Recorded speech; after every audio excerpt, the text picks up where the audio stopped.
Hi, my name is Melody Kapinga. I'm a fourth-year education science major. Thank you, Dr. Haynes, for allowing us to sit down and having this interview with you. With that being said, Kayla's going to take us with our first question. Thank you. Hi, my name is Kayla Williams. I'm a third-year education major. My question to you is, can you please describe your journey on how you became the Vice Chancellor of Equity, Diversity, and Inclusion? I'm happy to do that, and I've actually been thinking about this. I'd look at it this way, that as I understood my relationship to a college or university, as the youngest of 9 kids, as an African American, I started asking questions that really began as early as when I was an undergraduate and then later a graduate student at Berkeley, and then when I joined the Faculty of History in the early 90s. And I would always ask the question, where are the other black people? And as you can imagine, as I moved through the educational pipeline from Pomona College to as an undergraduate at Berkeley, as a graduate student, and here to UC as a faculty member, the numbers just shrunk. And yet I always thought that universities and colleges were these remarkable laboratories for social justice and social experimentation. And so the answers I got spurred me to ask the question, why? Question, I'm Deja Lee. I'm a first-year bio major. And the next question is, in your vision, how big of a role does athletics have in establishing a relationship with the community? I think athletics is integral to the identity of UCI. And that's because when you look at any person, particularly undergraduate, their identity really includes sports for recreation, sports for building community, athletic competition to sort of sharpen skills, to compete at a higher level, to represent something bigger than themselves. And so, you know, athletics is integral in another way. You know, I was just at the basketball game 2 weekends ago, and I'm going to the women's conference game later this month. But thousands of people engage with athletics. They choose to engage with athletics. Right? They choose to connect with UCI through athletics. And I think that's a very powerful bridge that connects this campus, our mission, our amazing student athletes to the world. I mean, a lot of people don't fully understand or appreciate the fact that the student athletes here not only are excellent as athletes, but also as students. And combining those two things together produces this incredible mix. And so from my vantage point, you can't have inclusive excellence without athletics. And I think part of our recipe at UCI around inclusive excellence is athletics. Hi, my name is Olivia Williams. I'm a first year and I'm currently undecided. The next question is, what are your goals and how will you make UC Irvine an institution that students want to attend? You know, that's a great question. And I think if you had asked me 10 years ago, I would have a different answer. But this time, I have an answer. And it's 3 things: community, thriving, and wellness. Those are the 3 pillars of our Inclusive Excellence Action Plan. And I believe that fulfilling those pillars will enable all students to be able to maximize their potential, right? So it's not enough that our students compete and get into a top 10 public research university. We actually have to scaffold their success so that they thrive. And so community, as an example, could mean this campus standing up and advocating for racial justice, right? Constantly, right? It means, as an example for thriving, that we leverage our research and creative capacity and show the community. I think it's so important for this campus to engage with wider communities, to let them know that the research we do, the innovation we're a part of, the creative performances, our athletic competition actually benefits the community. And I think that matters because I think it helps our students feel connected. And the third thing is wellness. I think all of us know, certainly since the last 18 months, that you can't take it for granted. We took a lot of wellness for granted, right? And so I think that the campus is now organized in a way to support community, to support thriving and wellness, because, you know, over half our students are first generation. That means no one in their family either went or completed college. And so this whole experience is brand new. And it takes an enormous amount of energy to figure it out, quite apart from going online and, you know, register for classes, right? Paying for it, right? Graduating, figuring out what's your next step. And so I mentioned those three pillars of the action plan because it has to be a relentless imperative, because each year we're graduating and recruiting students and scaffolding them to succeed. And so from my vantage point, our action plan with those three pillars really is designed to enable the campus to serve and support more students to thrive. Who are your heroes and why? Oh, heroes, gosh. Well, I have a few. I think that, I'm going to start with family because I'm the youngest of 9. I have 7 brothers and 1 sister. And I always was looking up to somebody, right?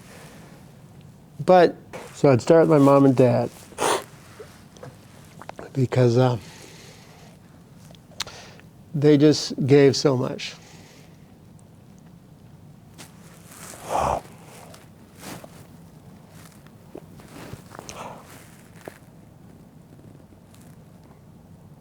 Just give me a second here. Whew. I triggered myself. But I'd say my parents were just being present, you know? And growing up when I did, I just didn't know the burden they were carrying, you know, to feed 9 kids or to advocate for us, to defer their dreams. And it's just, so they remain very, very central to my heroes. But I have others. I mean, growing up, I played many sports, and one was tennis, and one hero was, heroine and hero was Althea Gibson and Arthur Ashe. And these were 2 black women, black man and woman, who were the first. And you have to, you know this better than anybody else because you are competitive athletes. I mean, to be successful, you really have to not only have your muscle memory, but your cognitive capacity. And just imagine how they had to sort of block out so much stuff to perform at this high level when there was no one like them, right? And so, you know, it left a lasting impression on me. I mean, Arthur Ashe would go on to college, which really was a powerful example. Althea Gibson was an accomplished championship tennis player, but she died poor, right? And so I take inspiration from these individuals because they gave so much. There's probably others, but I can't think of it right now. What are your thoughts on Title IX, and would you agree that it is one of the most important pieces of legislation passed, and why? Well, thank you for asking that question because in the 20th century, before 1964, when Congress passed the Civil Rights Act, it was legal for any and all universities to discriminate based on race, based on gender, based on national origin. Now think about that. We're about 56, 57 years since. But for centuries in some cases, or decades, institutions did this routinely. And so then comes along Title IX in 1972 that is very specific. If you engage in gender discrimination, you will not receive federal funding. The only reason why universities and colleges opened their doors and stopped discriminating was because of the loss of federal dollars that had become so important. And to put it another way, it was only in the 1960s that the federal government subsidized Pell Grants, student loans, those dollars that are so important to the running of institutions, right? And so as institutions become more dependent on those dollars to have more students participate, in 1972 when Congress said you can't discriminate, they had to stop, right? But it's one thing to pass a law that says you can't do that, right? It's another thing for institutions to welcome people, right? And so Title IX is part of a series of landmark pieces of legislation that helped transform higher education in the United States. But that doesn't mean that bias, prejudice, and bigotry doesn't exist anymore, right? And so Title IX, I think, has played a very powerful role. I think it reminds us that universities are social organizations, right? And so we need to educate people about preventing sexual harassment, sexual misconduct, right? Establishing standards, holding people accountable. And so I think that from time to time there's criticism about Title IX. Some people say that, Title IX forces programs to shrink the number of their marquee programs, sports programs, in order to have equivalency. And from my vantage point, women constitute half of the talent pool. And you can't be successful without them. So why would you want to artificially limit their participation, right? And in some campuses, if it weren't for women athletes, they really wouldn't have a Division I program, right? So I think Title IX is important, and it's helping universities evolve. Why isn't education important nowadays? It is important. It's just that it's taking place in a lot of different spaces. So, one thing that the pandemic has taught us is that even as more and more first generation and low income students are going to college, not just at UCI but elsewhere, they're having to carry a pretty heavy burden, right? They're students, but they're poor. They're food insecure, insecure shelter. And before the pandemic, that wasn't as evident to a lot more people, right? And so on the one hand, there is a lot of education going on. But on the other hand, it just costs so much. I think, so what we're learning is that we need to improve how we support people to get an education, right? So more people can get an education. I think in addition to that, the pandemic has demonstrated we can actually teach remotely. It's not great, right? But you know, what's staggering about our students, there was a recent study that showed that their GPA course completion went up during the pandemic. And so they didn't lose focus, they struggled on, right? So I would say it does matter. I think there are debates nationally about, does it matter? Well, some people say that it doesn't. But there's overwhelming evidence that shows that if you get an undergraduate degree, you basically will get several $100,000 added to your lifetime of your income, right? I think it's a major factor, not the only one, in closing equity gaps between men and women, right? Both in the workforce, in compensation, in leadership opportunities. I think that it's just so expensive. And so for some folks who want an education, they just can't get this type of education. And in some cases, people might say, well, I don't care about it.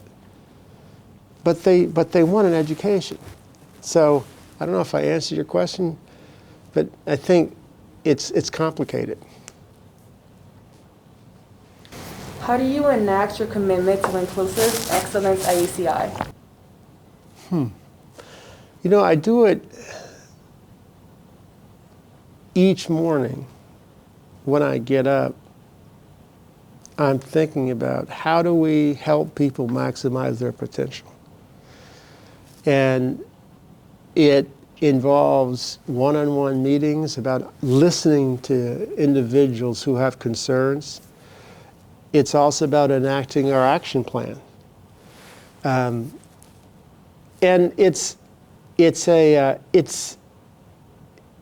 demanding type of effort, in part because everything we do through our Office of Inclusive Excellence is voluntary, right? So we can't and don't mandate to people do this, right? Instead, we persuade. To put it another way, we're engaged in culture change, right? We don't mandate change. And so for that reason, it just takes a lot more effort, a lot more work to bring people into the conversation to understand what are their concerns, how can we match resources to enable them to maximize their potential. And so it's fundraising, it's doing studies about different populations on campus, it's about being at the table and advocating. So many ways. How do you plan to continue to raise the number of students from underrepresented communities at UCI? Well, first and foremost,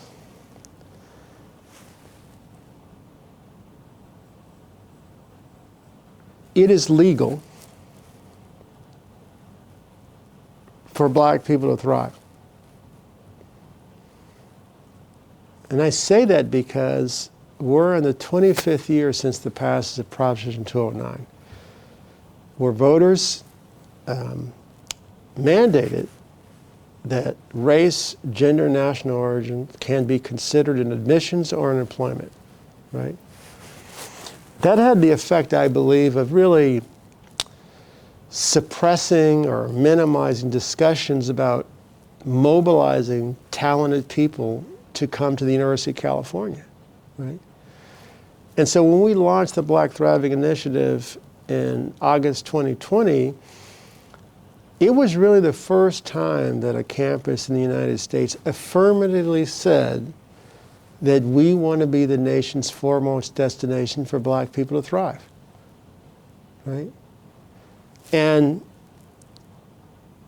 it has had, I think, a significant impact. So this fall we had record enrollments of talented black men and women as first-year students and transfer students. And what's amazing is that we've learned over the course of 18 months that yes, we can publicly affirm that black thriving is fundamental to our future, right? And we can not only say that, we can make arguments in support of it, and we can say that it actually makes us better, right? And we've been engaged in this transformation process when we became a Hispanic serving institution in 2017. 1 out of 4 of our undergraduates identify as Latinx or Hispanic, right? It took 10 years for us to get to that point, right? And all of these changes are taking place in a policy environment of Project 209, right?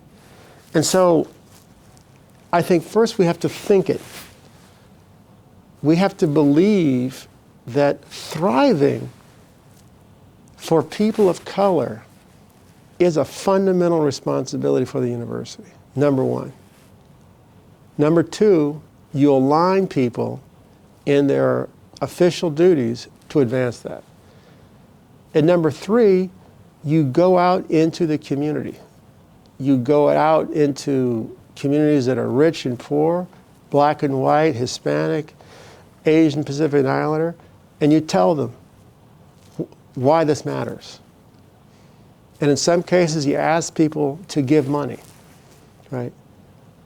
You know, it's not enough to say that we object to the officer who killed George Floyd. That's the tip of the iceberg, right? If we want to create greater opportunity, we need to support more scholarships, right? And so I think that there are many ways in which the campus, through my office and working with other offices, are seeking to grow the participation and the success, right? And I'm optimistic about the future. I think we had record years of hiring black faculty. And if you think it's hard to get admitted as an undergraduate, I think our admit rate is about 25%, right? To become a faculty member at a top 10 public research university requires so many decisions to align together. You have to go to high school, get out of high school. If you're black and male, you have to avoid the dragnet of the criminal justice system that dooms you, right? If you get through that and you get into a college, you got to pay for it. And you have to excel, because there's no way you'll be ready for graduate school. And if you go to graduate school, you want to go to a top graduate school. And if you go to the top graduate school, it starts all over. You got to figure out this landscape. Who's here to support me? Do they want black people to thrive, right? And then you have to compete to get funded, to complete your research, to finish your dissertation. And then after that, you go on the job market, and there's thousands of people that want that job. And so the 12 black faculty we hired this year are among the best in the world. And in fact, their journeys are incredible. And so if we can do that, we can string together other major milestones across time, grow the numbers, increase the success, so that as a student, you will interact with black faculty. You will interact with women faculty in STEM fields. And so that's the sort of, they're all connected from the undergraduate, graduate student, and faculty, and staff. It's about bringing people into UCI to thrive. How important is representation to you and your staff? It's important because it tells us if we are mobilizing the totality of the talent pool, right? So here's an example. So I look at, for each faculty search, I look at the national availability. I look at the number of people who have the requisite PhD in the area that we're searching for, right? And that data is broken down by gender, race, and ethnicity, right? And so that's a good way to see, wow, so, you know, there are women in physics. Why aren't they in the applicant pool, right? Why aren't they being hired to the faculty? Now, they are in the applicant pool and they are being hired here. I use that as an example. But the point is that attention to representation is so important, because if you don't actually know the quantitative representation, it's hard to know if you are where you should be, right? Besides looking at acceptance rates, how do you measure equal opportunity for all races, gender, etc.? Well, you know, that's a really good question, because admit rate is one indicator, right? But it measures different things. So admit rate is the difference between applications and admissions offers, right? And in some sense, you want to have, UCI is always among the top 2 or 3 destination campuses for California Black high school seniors. It's amazing, right? It means that they're aware of the campus, right? And whether it's their first choice or second choice, they clearly think it's a destination for them, right? But that's not the only measure. Who actually is offered admission and who comes. Because if the numbers stay flat, the overall percentage of black students in this example doesn't grow. And the Black Thriving Initiative matters to everybody, right? It matters to you if you're black or white, Asian Pacific Islander or Latinx, straight or gay, undocumented or citizen, right? Because it's about changing the culture so we create the conditions for black people to thrive. One concrete way that we've engaged a student is through our Thriving Scholarship Program. And so we were able to raise some money from staff, faculty, and community members to fund 10 scholars. We're engaged in raising money now and for the foreseeable future to expand the number from 10 to 20, right? That's a concrete way to put about $1,000 in the pocket of a student to address some of the total cost of attendance, right? I think another way is to partner with different offices and centers, like in this case, the Latinx Resource Center, but in this particular case, the Center for Black Cultures. And then just being open, right? I guess my final point is this, is that the Black Thriving Initiative is a framework that's organized around culture, culture change, leveraging our research and teaching mission, and linking UCI's future to black success. It doesn't prevent anybody from doing other things, right? But if you have ideas, this is a framework for having the conversation, right? With me, with the Division of Student Affairs, with Grad Division, you name it, right? And so there's no limit to how we can work together, both through my office and students, to really realize the Black Thriving Initiative. Thank you, Dr. Haynes, for taking the time to come out and answer our questions, and we hope to see us in games this season. Absolutely. Zot, zot, zot, and I got it right.